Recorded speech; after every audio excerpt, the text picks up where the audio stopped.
विधानसभा पर चुनाव मैदान में उतरे सपा और भाजपा के प्रत्याशियों के बीच चुनावी जंग शुरू हो गई है। भाजपा के प्रत्याशी द्वारा अखिलेश को लेकर बहुत बड़ा बयान दिया है। आइए आपको दिखाते हैं। अगर मैं जमानत बचा ले जाता हूँ तो मैं थूकूंगा, वो चाटेंगे। मेरी इज्जत हो जाती है तो वो थूकेंगे, मैं चाटूंगा। जिससे राजनीतिक लफाजियाँ भविष्य में कहना लोग बंद कर दें। यूपी की राजनीति में चुनावी जंग इतनी तेज हो गई है कि कौन कब क्या कह जाए इसका कोई ठिकाना नहीं। मैनपुरी की सबसे हॉट सीट बड़ी करहल सीट पर राजनीति के दो धुरंधरों के बीच अब ये जुबानी जंग काफी तेज हो गई है।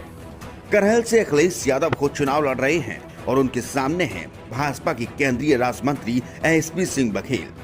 हाल ही में सपा राष्ट्रीय अध्यक्ष अखिलेश यादव ने बयान दिया था कि करहल से एसपी सिंह बघेल की जमानत जब्त होगी। जवाब में एसपी सिंह बघेल क्या बोल गए इसका किसी को भी अंदाजा नहीं था। दरअसल एसपी सिंह बघेल ने कहा कि अगर हमने अपनी जमानत बचा ली तो मैं थूकूंगा और वो चाटेंगे, मतलब कि अखिलेश, और अगर वो जीत गए तो वो थूकेंगे और मैं चाटूंगा, मतलब कि एसपी सिंह बघेल। श्री अखिलेश यादव जी ने मेरे ये पूछने पर कि करहल में क्या होगा, उनका मैं सुन रहा था, उन्होंने कहा एसपी सिंह बघेल अपनी जमानत भी नहीं बचा पा रहे हैं, जमानत जब्त होगी। मैं चुनौती देता नहीं हूँ, लेकिन चुनौती स्वीकार करता हूँ। अब मैं ये कहूँगा, हार जीत पर बात कट पेस्ट मत करना। अब एक बात पे ही बात होगी। उन्होंने कहा मेरी जमानत जब्त हो रही है, मेरी जमानत जब्त हो रही है तो मैं कह रहा हूँ नहीं हो रही है।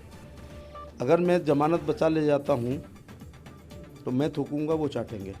मेरी इज्जत हो जाती है तो वो थूकेंगे, मैं चाटूंगा। जिससे राजनीतिक लफाजियाँ भविष्य में कहना लोग बंद कर दें। अब कौन थूकेगा और कौन चाटेगा इसका पता तो 10 मार्च के बाद ही चल पाएगा। श्री अखिलेश यादव जी ने मेरे ये पूछने पर कि करहल में क्या होगा, उनका मैं सुन रहा था, उन्होंने कहा एसपी सिंह बघेल अपनी जमानत भी नहीं बचा पा रहे हैं, जमानत जब्त होगी। मैं चुनौती देता नहीं हूँ, लेकिन चुनौती स्वीकार करता हूँ। अब मैं ये कहूँगा, हार जीत पर बात कट पेस्ट मत करना। अब एक बात पे ही बात होगी। उन्होंने कहा मेरी जमानत जब्त हो रही है, मेरी जमानत जब्त हो रही है तो मैं कह रहा हूँ नहीं हो रही है। अगर मैं जमानत बचा ले जाता हूँ तो मैं थूकूंगा, वो चाटूंगा। मेरी इज्जत हो जाती है तो वो थूकेंगे, मैं चाटूंगा।